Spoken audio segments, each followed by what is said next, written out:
Amigas y amigos de AIEPS, como siempre es un gusto saludarles y darles la bienvenida a este que es el espacio de entrevistas de la Agencia de Información y Publicidad de Zacatecas. Espacio que, como ustedes bien saben, tenemos destinado para mantener conversaciones con las personas que influyen grandemente en temas de sociedad, política y gobierno en nuestro estado. Y el día de hoy no es la excepción, porque contamos en este espacio con la visita de un gran amigo de este medio de comunicación, el diputado Miguel Torres Rosales, diputado por la 65ª Legislatura Federal. Diputado, bienvenido. Mario, muchas gracias. De verdad, gracias por invitarme. Gracias por darme la oportunidad de saludarte a ti, a Ceci y a todo su auditorio. Muy bien, diputado, muchos temas, como lo mencionamos ahorita, muchas polémicas que se vienen dando. También vemos mucho avance en tu trabajo y te hemos visto sobre todo recorriendo el estado.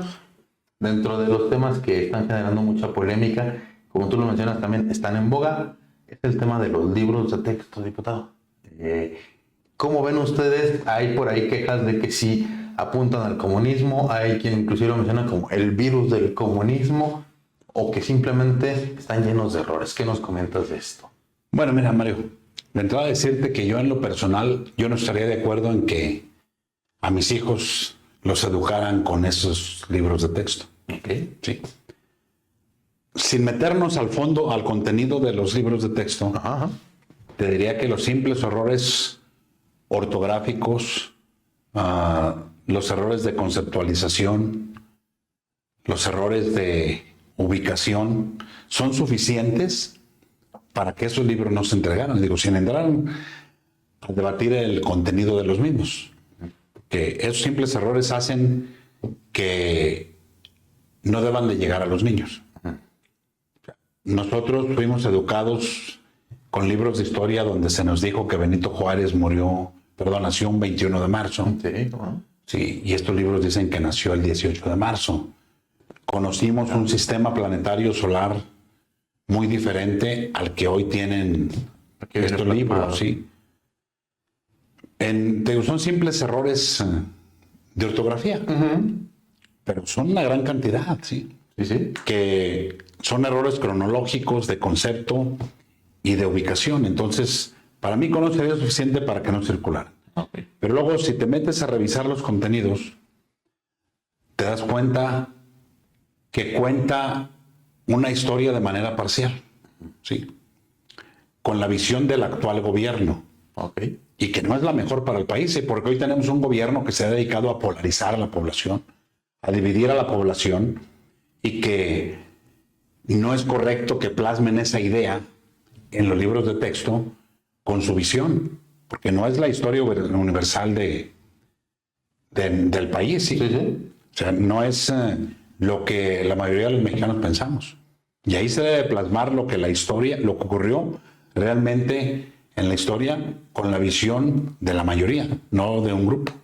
No es correcto que en un libro de texto les digan a los niños que hubo una marcha que convocaron a los ciudadanos, Mario, y que ahí la cataloguen de clasista como fifí. Sí. Es la terminología que la estoy utilizando. Sí, pero situaciones como esta, Mario, te puedo hablar de una gran cantidad. Y que además, cuando revisas quiénes los hicieron, te das cuenta que no eran los expertos que dice el presidente que lo hicieron. ¿Sí? Okay. ¿Por qué la ciudad defendido? Fueron hechos por expertos. Eso es falso completamente. Uno de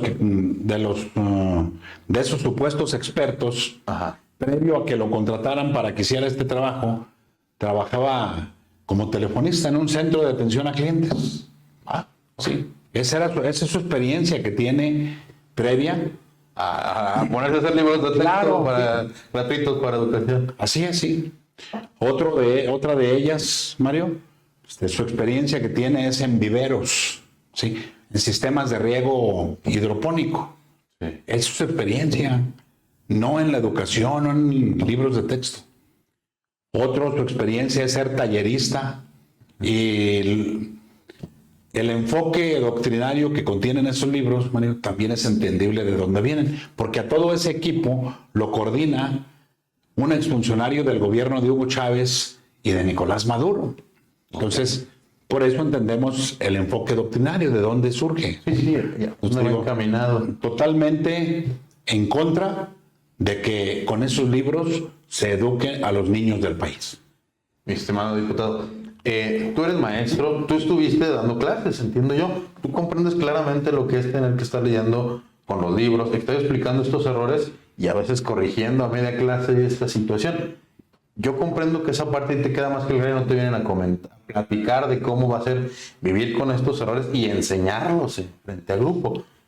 Pero esta ideologización, si el término es correcto, no sé, o sea, tampoco es algo que todas las personas, como mencionas, no todos los padres de familia estarían de acuerdo en que se esté llevando a las aulas. ¿Cómo es que estas personas o estos padres de familia o familias enteras que no estén de acuerdo con esto van a actuar para evitar esta dispersión de libros o que se utilicen? Mira, Mario, en algunos estados donde los gobernadores han dicho que sí los van a distribuir, ha habido ya por parte de las asociaciones de padres de familia manifestaciones de rechazo a los mismos. Okay. Incluso escuelas donde son los padres de familia los que dicen no, no queremos los libros, no los vamos a aceptar, aunque el gobernador ha dicho que los va a distribuir, nosotros los vamos a regresar y no estamos de acuerdo en que los maestros intenten educar a nuestros hijos con esa bibliografía. Sí, entonces ha habido también ya una gran cantidad de amparos que se han promovido y que se están promoviendo para evitar que se distribuyan en las escuelas. Estos amparos son promovidos por padres de familia. Entonces, yo creo que todavía nos va a tocar ver una gran cantidad de acciones que se van a realizar para que esto no se distribuyan. Por lo pronto, en 5 estados de la República, ya los gobernadores han expresado que ellos no los van a distribuir. En 5 estados. Que en algunos estados el propio gobierno estatal va a preparar los cuadernillos de trabajo para los alumnos. Ha habido quien ha sugerido que puedan hacerlo con los libros que se utilizaron en el ciclo escolar anterior. Ajá. Sí, entonces han encontrado alternativas, Mario. Y seguramente en muchos casos en Zacatecas va a ocurrir lo mismo, pero por iniciativa de los padres de familia, no porque así lo haya decidido el gobierno. Ok. En este caso, yo es la primera vez que encuentro que alguien se viene a oponer de manera tan grande a un tema como este. Yo no lo había visto en anteriores administraciones federales. Había quejas como en todos lados, ¿no? Críticas inclusive de los mismos docentes, padres de familia, pero ahora lo veo muy incisivo respecto al tema. ¿Por qué? ¿Por qué ahora es tan incisivo? Entiendo que en la parte de la ideología pueden no compaginar del todo. No es, y perdóname, es una duda genuina, no es intentar un tanto politizar algo que de alguna forma podría corregirse de otra manera. Mira, Mario, cuando no es politizarlo, es más bien hacer el llamado al gobierno a que esté consciente de que esos materiales no deben de llegar a nuestros hijos. Sin embargo, cuando ellos persiguen otros fines, no les importa que sean los niños los que estén de por medio. Y aquí lo hemos dicho, le hemos exigido que no se meta con los niños. Sí, Además de los argumentos que te acabo de señalar, hay un mandato judicial que ordena el que esos libros no se entreguen. Y hay un desacato por parte de la presidencia. Pero también, Mario, no olvidemos que en provincia la gente es un tanto más conservadora. Definitivamente. Y hay contenidos polémicos. ¿Sí? Hay contenidos que a una gran mayoría de padres de familia no les agrada que lo conozcan sus niños de 5º año, por ejemplo. Sí, que yo hago el llamado a que lo revisen para no verme obligado a yo mencionar esos temas, pero son temas que sí generan escozor en algunos sectores de la sociedad. Y por ello la importancia de que los propios padres se involucren, los conozcan y que tomen una decisión al respecto. En eso sí puedo compartir un poco la opinión, definitivamente. Sí considero, si de por sí en algún momento fue un tanto polémico la inclusión de la educación sexual dentro de las aulas, Sí. a la edad que fuere, otros temas que a veces van un poco más allá, que son más polémicos, que inclusive son muy novedosos como para tener análisis ciertos o experiencias certeras. Muchos padres sí elegiríamos educarlos o enseñárselos a nuestros hijos de manera personal y con base a nuestras creencias. Así es. O formas de pensar. Como bien lo mencionas tú, siendo más conservadores o más liberales. Cada quien con sus hijos. Es correcto. Esa parte sí la comparto. Por eso ahí yo hago el llamado, Mario, a que los padres de familia los conozcan, que los vean el contenido de los libros, sobre todo el de ciencias, para que tomen una decisión. ¿Están de acuerdo en que ese material llegue a sus hijos? ¿O dejarlos para que ellos conozcan de esos temas en una edad ya más madura? Y bueno, esto para concluir con el tema, de darse la situación, vamos a decir, que se diera la retención de los libros, que se aceptara que no son los correctos, se estaría buscando al 15 para la hora armar nuevos textos. ¿Cuál sería la propuesta que tienen ustedes como grupo? Entiendo que no les gustan las publicaciones, los textos, lo comprendo, pero ¿cuál sería la propuesta? Bueno, Mario, también se puede preparar el cuadernillo de trabajo desde aquí, desde el gobierno del estado, o bien se puede trabajar con los libros de texto del ciclo escolar anterior. ¿Sí? O sea, sí hay opciones, hay alternativas. O no solamente es decir, no queremos porque no queremos, ¿sí? ¿Sí? No, es porque yo considero que no son los textos adecuados para que lleguen en estos momentos a esos niños, ¿sí? Pero porque además también hay alternativas para que ellos puedan trabajar. Okay. Sí. Bueno, pues ese es un tema muy polémico, en especial porque todos los que somos padres de familia entendemos que siempre estamos buscando que a nuestros hijos se les dé la educación más apegada a todos nuestros valores, ¿no? Efectivamente, Mario. Comparto esa parte, sí comparto definitivamente contigo, diputado. Otro tema que también hemos visto y en el que te hemos visto también muy interesado, muy metido. Además, considero que como tú ya fuiste presidente municipal en varias ocasiones, tú lo viviste de primera mano. El tema de el Fondo de Infraestructura para Estados y Municipios. Tengo entendido que todavía no están claras ni las reglas de operación y algo tan complicado como los montos a ejercerse. ¿Qué nos comentas de él? Mira, Mario, comentarte que este fue un monto que logramos derivado de un acuerdo entre los grupos parlamentarios cuando estábamos en la discusión del presupuesto de egresos de la Federación para este ejercicio fiscal, para el 2023. Desde que yo llegué a la Cámara hace 2 años, llegué con la idea de encontrar la manera de cómo ayudarle a estados y municipios para que tuvieran recursos para infraestructura. En el 21, en noviembre del 21, no fue posible moverle absolutamente nada a la propuesta de presupuesto del presidente, porque lamentablemente la mayoría oficialista, es decir, los diputados federales del PT, del Verde y de Morena, han subordinado al Poder Legislativo a los intereses del presidente. ¿Sí? Siendo que somos poderes autónomos. Definitivamente. Así lo establece la Constitución. Pero en los hechos, los legisladores de estos 3 partidos políticos han subordinado al legislativo, ¿sí? A los deseos del ejecutivo. Entonces, no se le mueve absolutamente nada al presupuesto. Sin embargo, el año pasado, yo intenté, Mario, el que creáramos una bolsa para infraestructura para estados y para municipios. Y propuse que del precio del barril del petróleo, que viene estimado en ley de ingresos en $68.70, tuviera un incremento de $1 para crear esa bolsa. Sí, entonces lo platiqué con los representantes de los diversos grupos parlamentarios, parecía que transitaba. Sin embargo, a los pocos días, en ese ínter en el que estábamos haciendo el cabildeo, me encontré con que había contratos de Pemex ya de 2023, donde lo tenían vendido ya en $90, Mario. Y lo traían subestimado en la ley de ingresos a 68.70. Dije, a ver, no, por lo menos vamos a aumentarle $2 que sean para estados y municipios. Con el resto, con el saldo de ese precio que traen subestimado, eso no pasa por el Congreso, de eso no le dan cuentas a nadie, Mario. Eso el Ejecutivo dispone de ese recurso sin informarle a nadie qué pasa con ese dinero. Y son miles de millones de pesos. Es lo que en su momento Fox denominó excedentes petroleros. Exactamente. Nada más que anteriormente esos excedentes petroleros, Mario, tenían reglas de operación. Una parte era para la Federación, otra para estados, y también de ahí le tocaba a los municipios. Fox lo repartió el primer año, donde recuerdo. Así es. Y hoy no existe eso, Mario. Existen excedentes, pero no hay reglas para la distribución. Ni siquiera pasan por el Congreso. El Ejecutivo dispone y no sabemos en qué se los gasta. Y son miles de millones de pesos, Mario. ¿Sí?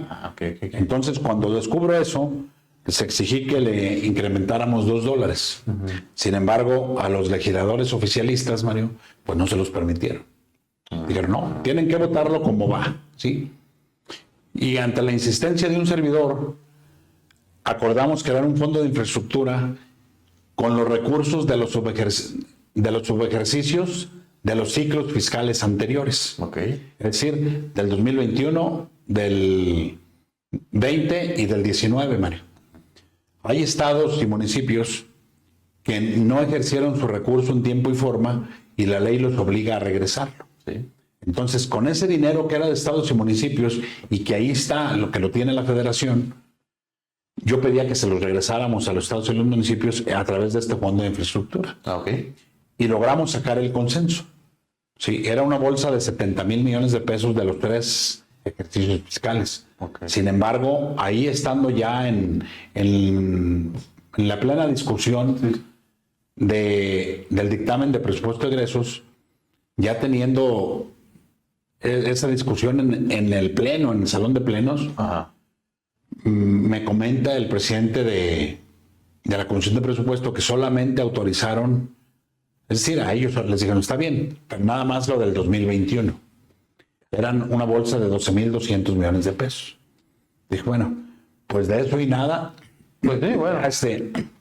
logramos romper esa hegemonía que no nos permitía, o que la mayoría oficialista no permitía que se le moviera ni una coma a la propuesta del presidente. Y la votamos por unanimidad, Mario. Se acordó por todos los grupos parlamentarios la creación de esa bolsa, se presentó la reserva y la votamos a favor todos los grupos parlamentarios. Ah, excelente. Pero además está en la ley de ingresos, perdón, en la ley de egresos, ¿no? Ajá. El presupuesto de egresos se te convierte en una ley porque lo tienes que ejercer como lo autorizó el Congreso. Sí.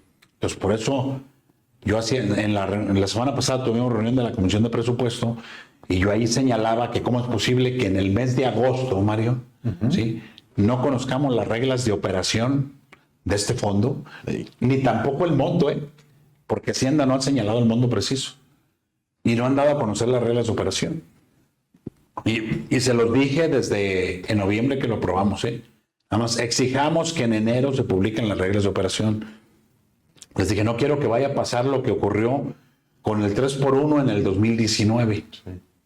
Le asignaron una bolsa de 400 millones de pesos de presupuesto en el 19, en el primer año de gobierno de López Obrador. Se le asignaron 400 millones de pesos, Mario, pero nunca emitieron ni convocatoria ni reglas de operación. Entonces, nadie pudo registrar proyectos.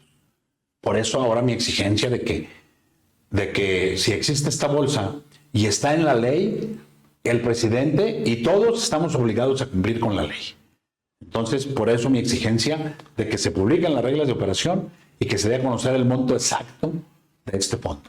Tú ya lo viviste, tú ya lo tuviste que tanto beneficiarte como sufrirlo en su momento en este específico tema.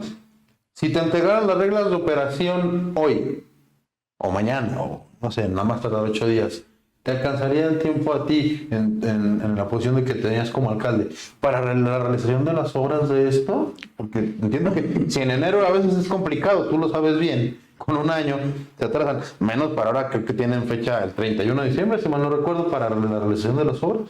Sí, pero mira, Mario, sí alcanzaría. ¿Por qué? Porque las reglas de operación del ejercicio del gasto federal establece que deberás de tenerlo ejercido o mínimamente comprometido. Ah, ok. Sí. Entonces, si llevas un 10%, un 15% de avance de la obra, pero ya lo tienes contratado, ya hay avances de la misma, no pasa nada con que te brinques al siguiente ejercicio fiscal. El problema es cuando no lo ejerces, pero tampoco lo tienes comprometido, Mario. Ahí las reglas de operación te obligan a regresar el recurso a la federación. Es cuando se convierte en subejercicio. Exactamente. Exacto, Mario. Entonces sí estamos en tiempo, Incluso conozco muchos alcaldes, no solo del estado de Zacatecas, sino también del país, que tienen proyectos elaborados. Entonces, el registrarlos no les llevaría menor problema, porque lo único que tendrían que hacer es vaciar la información de sus proyectos a los formatos que puedan emitirse con las reglas de operación. Entonces, la información técnica que ya tienes, Mario, solamente plasmarla en los formatos de las reglas de operación y ya se mete el registro. Aquí el asunto es que se publiquen las reglas de operación. Ese es el problema, que las publiquen y que den a conocer el monto para que los estados y los municipios puedan registrar proyectos para concursar en el mismo.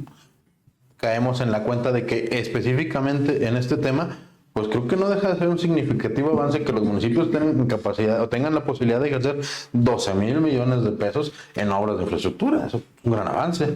A ver, sin Donde sea duda, que se ejerza, ¿no? lo que marca la diferencia en los gobiernos municipales en un ejercicio presupuestal, Mario, son los recursos extraordinarios.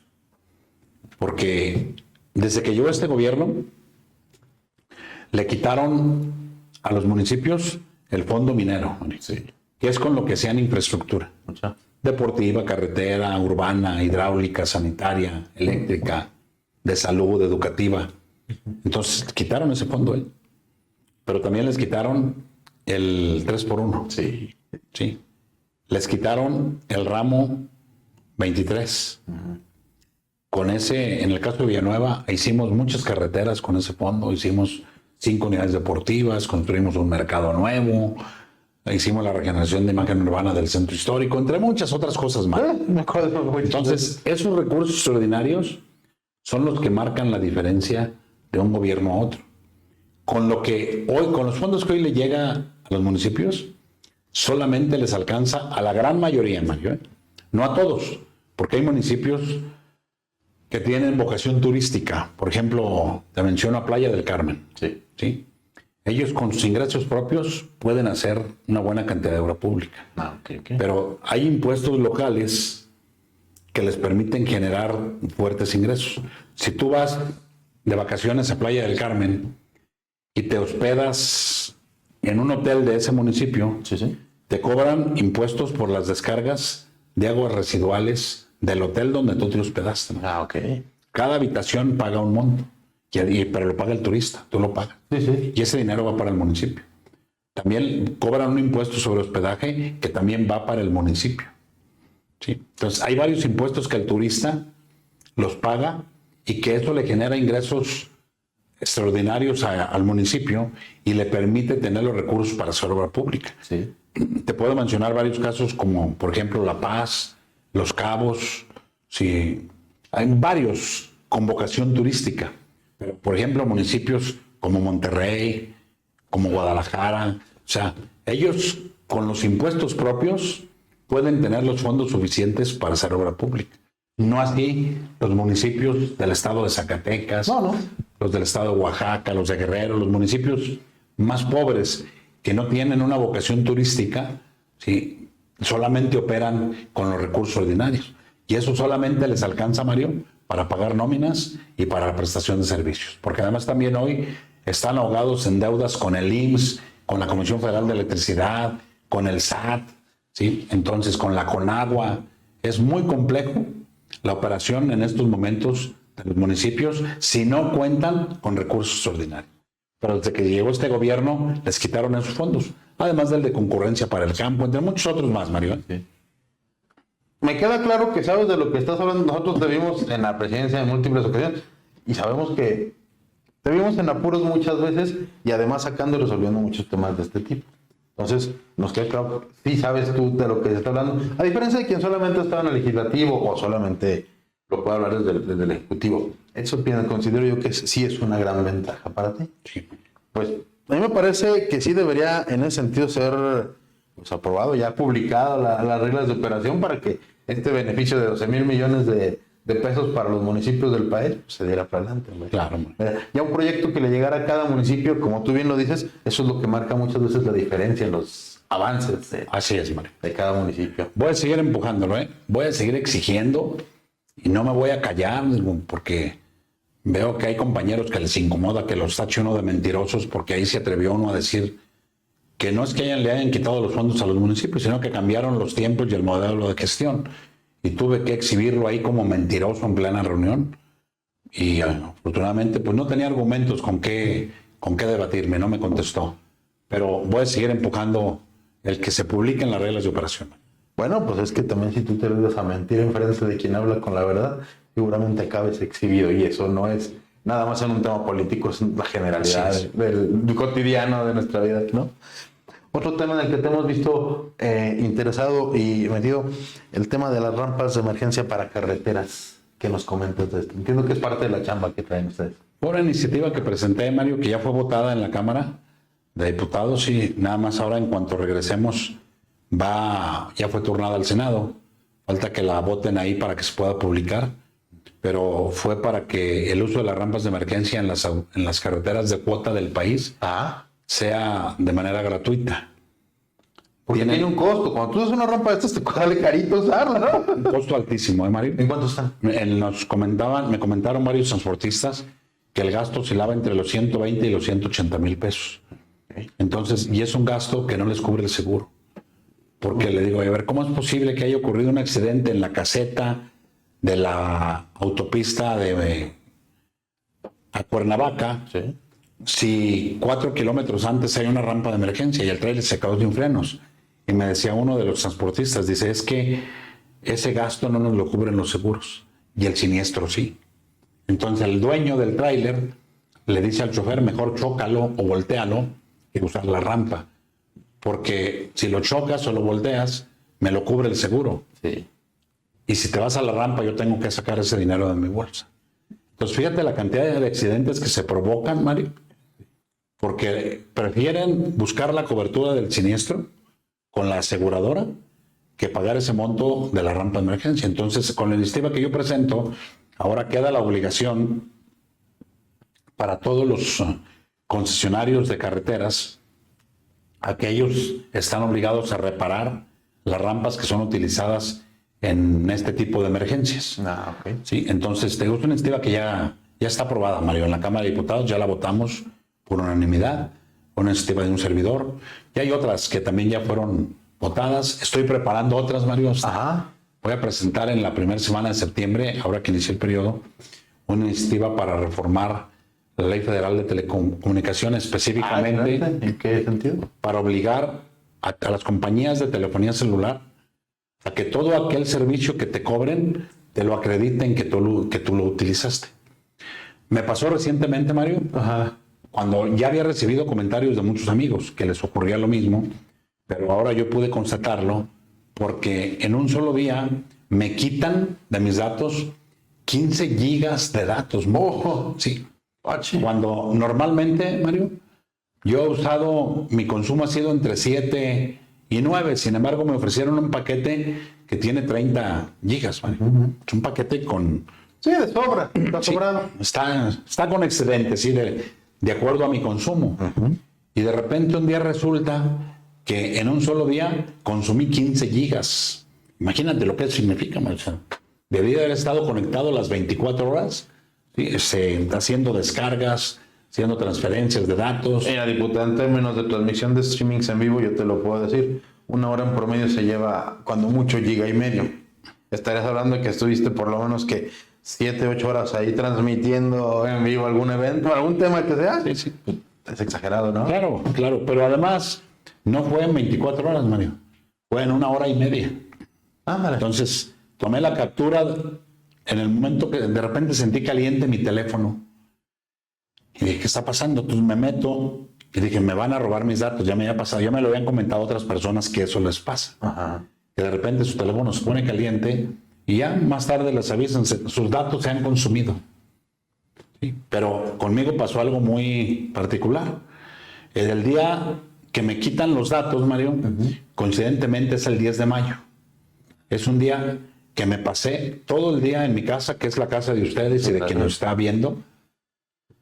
Y cuando llego a mi casa, que es su casa, Mario, mi teléfono se conecta automáticamente a la red de Wi-Fi de la casa.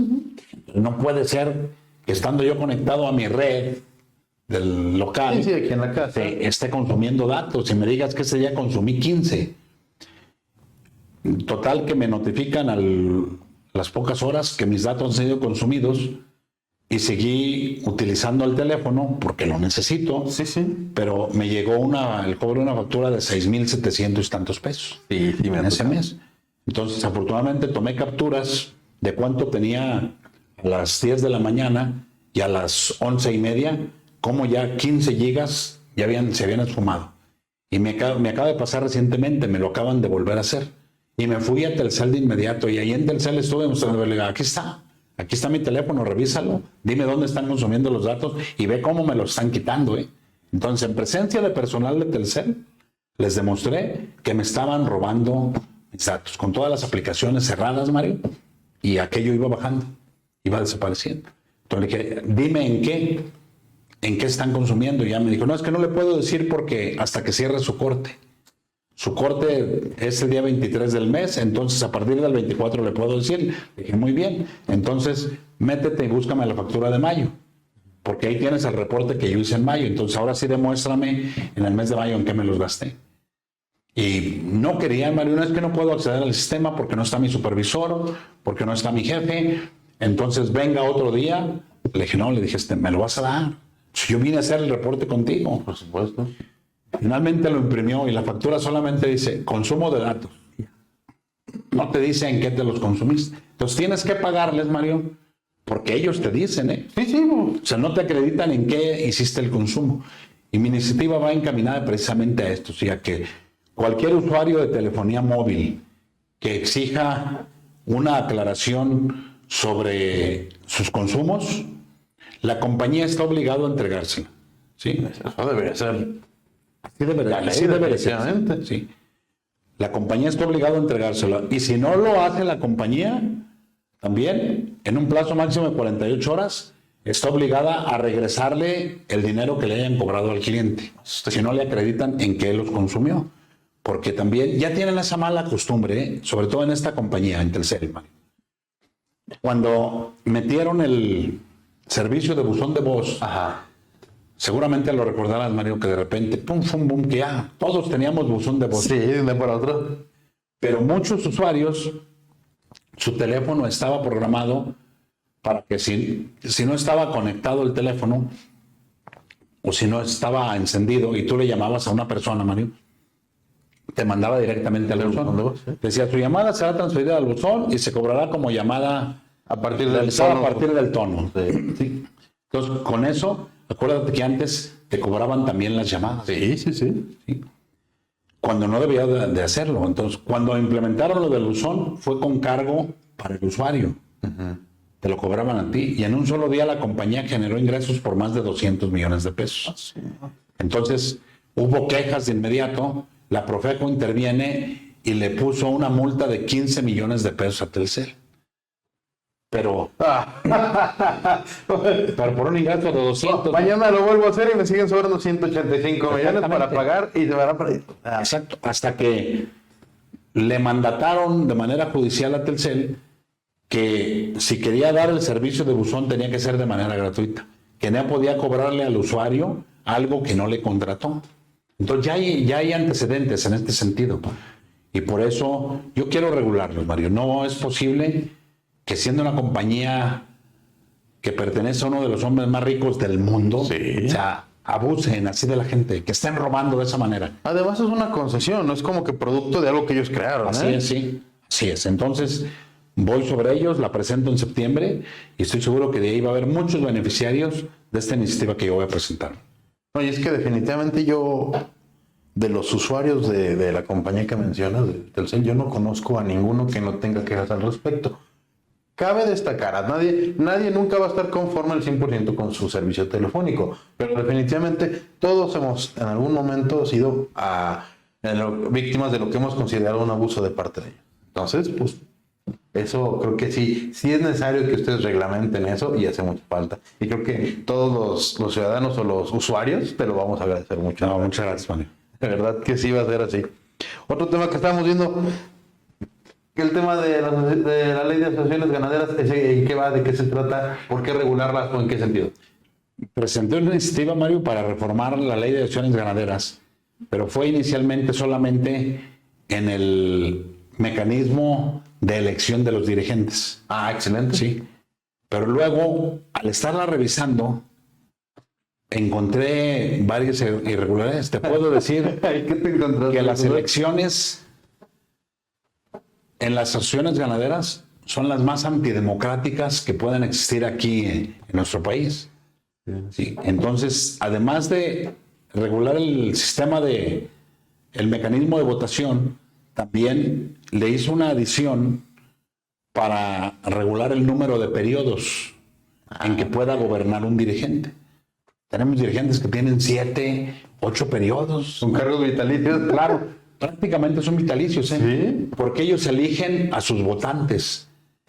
El dirigente decide a quién le va a dar autorización para que vaya a votar y obviamente solamente se la da al que va a ir a votar por él. Claro. ¿Sí? Entonces, por eso es que vemos tan viciado el mecanismo de elección de los dirigentes en las asociaciones ganaderas.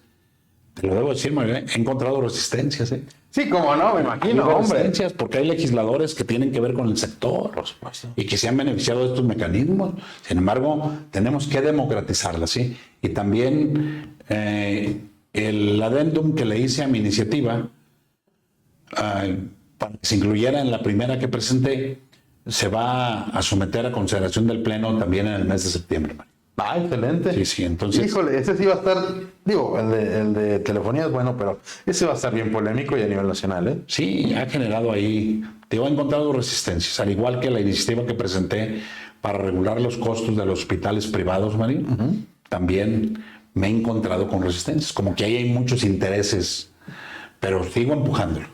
Tal vez sea producto de la ignorancia mi comentario, pero consideraría que son intereses tanto el de las ganaderas como el de los hospitales equiparables en cuanto a la cantidad de capital que manejan. Es enorme eso, ¿eh? La gente, yo creo que no lo dimensionamos realmente los miles de millones que mueven estos ambos rubros o giros de empresas y negocios. Es correcto, Mario. Por eso es que ha habido resistencia con mis iniciativas. Pero estoy seguro que las voy a sacar adelante porque van a ser iniciativas que van a beneficiar a una gran cantidad de mexicanas y de mexicanos. Excelente. Oye, diputado, eso es con respecto a la chamba que te ha tocado hacer y que te hemos visto muy metido en ella. Pero también en el medio de todo esto, pues el tema este que está ahorita muy de moda, aunque si me lo preguntas, yo considero que es un poco adelantado al tiempo. Pero el tema de que por un lado están las corcholatas, por otro lado están diciendo que si va Xóchitl, o que si por el otro lado están diciendo que hay que apoyar a quien se apoyaba a Lili Telles, inclusive que ya salió por ahí este hombre del PAN que nos aventó por ahí lágrimas de cocodrilo. Krill Santiago Krill, que también salió a decirnos que los mexicanos no teníamos que apoyarlo a él. Y en esta situación, por un lado de los oficialistas, de Morena, que podemos llamarlo oficialista, y de ustedes que son el Frente Amplio, vemos que hacen llamamientos, que les anulan a candidatos del PRD y luego vemos que lo van a incluir. ¿Cómo está esta situación? Platícanos más de cerca porque mucha gente no lo entendemos realmente cómo vamos. Efectivamente, Mario, en estos momentos está llevando a cabo el proceso interno para elegir al coordinador general del Frente Amplio por México, conformado por PRI, PAN, PRD, pero además con una gran participación de la sociedad civil. Sí. Entonces, esto lo hace más interesante, porque ya no es un tema solamente de los partidos políticos. La sociedad civil decidió involucrarse en el proceso para elegir a quien nos vaya a representar cuando los tiempos electorales así lo marquen, en la candidatura para detener la destrucción que hoy se vive en el país. Entonces, estamos en esta etapa interna en la que tanto el PRI como el PAN y el PRD convocaron para que se registrara todo aquel que quisiera hacerlo, pero además también, reitero, con la apertura a la sociedad civil. Se fijaron las reglas del juego, se estableció que deberían recaudar por lo menos 150,000 firmas cada uno de los que quisieran pasar a la siguiente fase, pero que esas 150,000 fueran mínimo de 17 estados de la República, es decir, que no llegara alguien con las 150,000 de la Ciudad de México, por ejemplo. Ahí, o sea, no, mínimo de 17 estados. Entonces, esa etapa ya se cubrió, se dio a conocer que fueron 7 los que alcanzaron a rebasar esa cantidad de firmas. Inicialmente se habían registrado 14, finalmente quedaron 7 con ese número de firmas, pero a los pocos minutos solamente les entregan constancia a 4 finalistas, excluyendo a los 2 aspirantes del PRD. Por lo que el día de ayer la dirigencia nacional, Mario, determinó hacer una pausa en la participación en la Mesa Nacional del Frente Amplio por México. No nos estamos saliendo del Frente Amplio. Es una pausa. Estamos de acuerdo, sí, estamos de acuerdo en que el país nos necesita a todos. Si queremos regresar al México de las instituciones, al México del Estado de Derecho, necesitamos ir juntos. El país nos necesita a todos. Por eso es que no vamos a abandonar ese objetivo. Sin embargo, se estableció una pausa en la participación en la mesa del Frente Amplio hasta que se explique el por qué la exclusión de los dos compañeros del PRD que sí reunieron la cantidad de firmas. Entonces, seguramente en estos días habrá noticias, Mario, pero seguiremos apoyando los trabajos del Frente Amplio por México. Es una vez que se resuelvan estas diferencias, porque así va a ser, digo, tengo la certeza de que se van a resolver.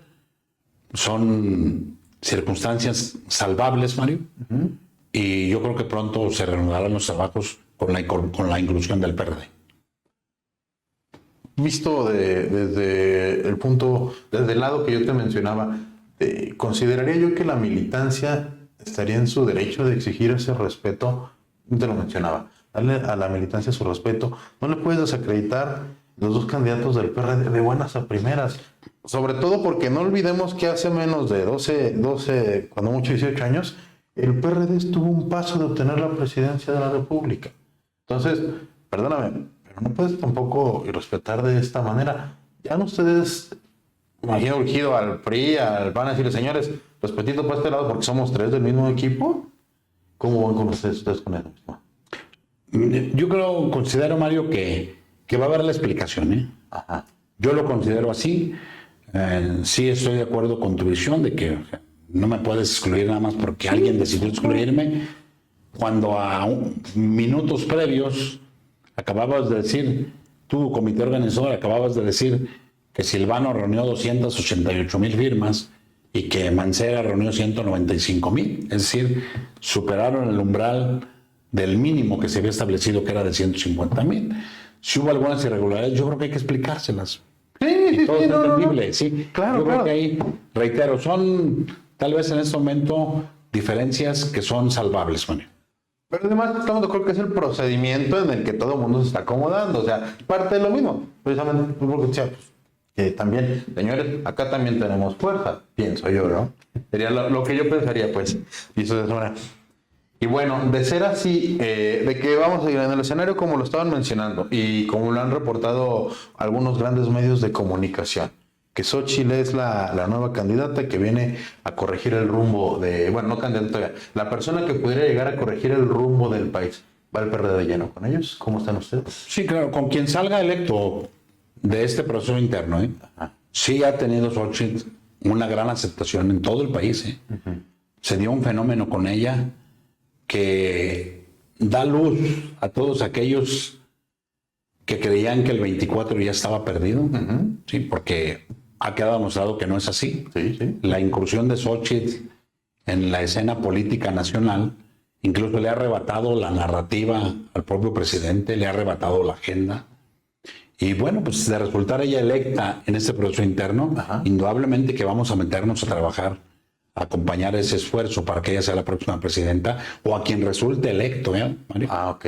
Sí. Pues todavía no hay nada escrito. No, ¿Siguen en el proceso? Al momento son 4 los que están ahí participando, son los 4 que participaron en el foro el día de ayer. Y si hubiera la incorporación de alguno de los compañeros del PRD, digo, eso sería lo deseable. Pero si no, de cualquier manera, con los finalistas que estén ahí, porque además se va a iniciar con el levantamiento de una encuesta, Mario, que va a permitir que solamente queden 3 finalistas. Y son los que van a participar ya en el resto de los foros. Entonces, a quien resulte electo vamos a apoyar. O electa.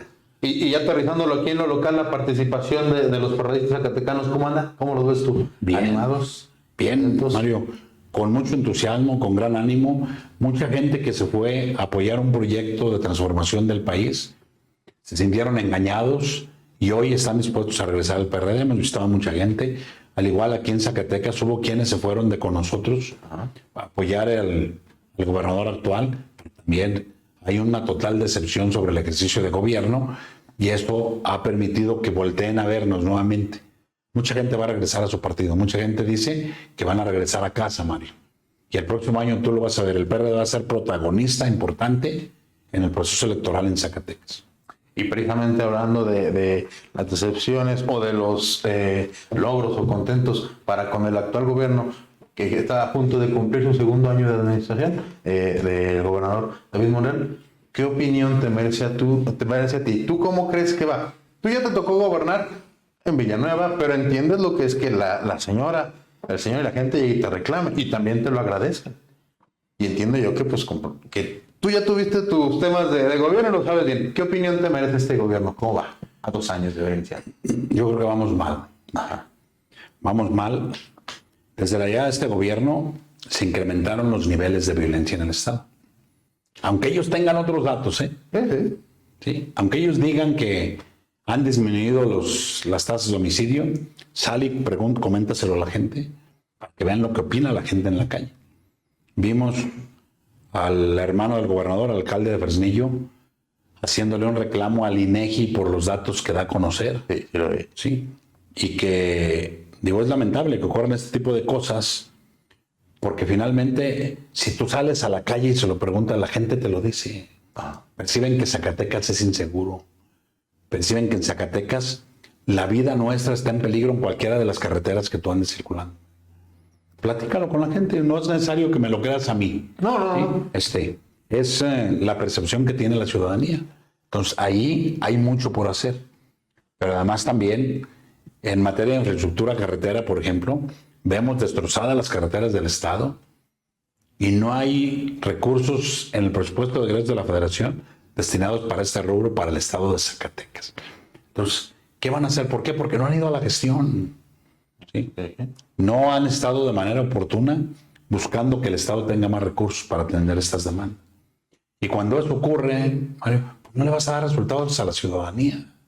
Entonces yo quisiera que al gobernador le fuera bien para que le vaya bien a mi Estado. Claro que sí. Y le hago el llamado a que se esfuerce, a que le exija a su gabinete, a que cambie a los funcionarios que son funcionarios pero no funcionan, Mario. Hay varios que no deben de estar. O sea, hay funcionarios chiquitos para un cargo tan grandote. Bueno, su propio hermano se lo dijo, que era un gabinete muy pequeño para este gobernador. Pero también se le olvidó al senador que por lo menos a la mitad él se los propuso al gobernador actual.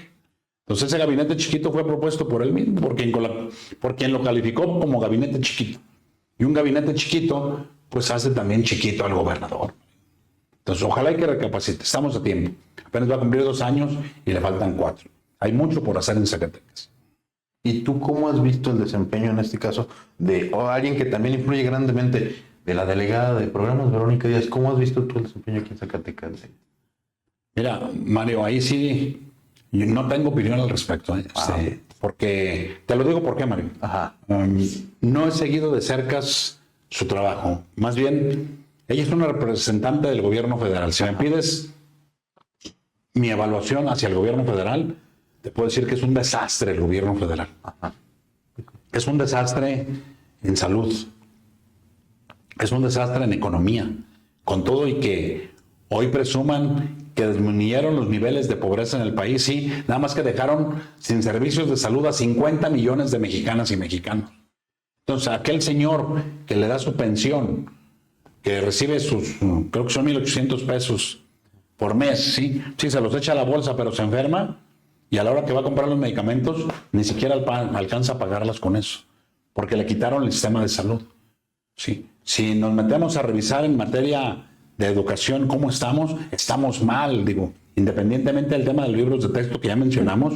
Desde que llegó este gobierno, a todas las madres de familia que tenían hijos en las escuelas les quitaron las becas de lo que era Prospera o Oportunidad, sí. Les quitaron sus becas, pero no conforme con eso, después les quitaron el programa de desayunos escolares y luego les quitaron el programa de las estancias infantiles y luego les quitaron las escuelas de tiempo completo, Mario. Entonces, ellos quieren abanderarse con que les dan un apoyo a los estudiantes, a los adultos mayores y a los discapacitados, sí, pero no les gustan los datos que les dicen que le quitaron la salud a 50 millones de mexicanas y de mexicanos, Mario. Esa es la realidad. Digo, en la evaluación hacia el gobierno federal, digo, es un desastre, es un caos. Tienen convertido el país en un cementerio.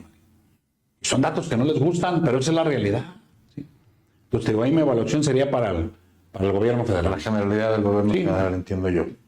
Bueno, pues diputado, muchos temas que se pueden platicar y sobre todo podríamos desmenuzarlo en partes muy pequeñas, pero desafortunadamente el tiempo que tenemos es muy corto. ¿Algo más que debes agregar o comentar? No, Mario, agradecerles nuevamente la invitación, Mario, para estar aquí con ustedes. contigo, con Ceci, por la oportunidad que me das de llegar a todo tu auditorio, Mario, a quien te lee, a quien te escucha, y que, por cierto, yo soy uno de ellos, de tus Muchas seguidores. Sí, de verdad, un saludo para todos y para todas. Muchas gracias, diputado. Y esta es tu casa, te reitero, las veces que tú gustes, para lo que necesites. Gracias, Mario. Muchas gracias. Pues, amigas y amigos de IPS, a mí no me resta más que agradecerles el placer de su compañía y atención. Estas fueron las palabras del diputado Miguel Torres Rosales, diputado por la 65ª legislatura de la Federación. Y invitarlos a que compartan y vean con nosotros las entrevistas que cotidianamente subimos a nuestras redes sociales, en los variados perfiles, cito, de las variadas redes sociales, como lo son Facebook, Twitter, Instagram, TikTok y YouTube. Y recuerda, si ocurrió en tu municipio, está en IPS.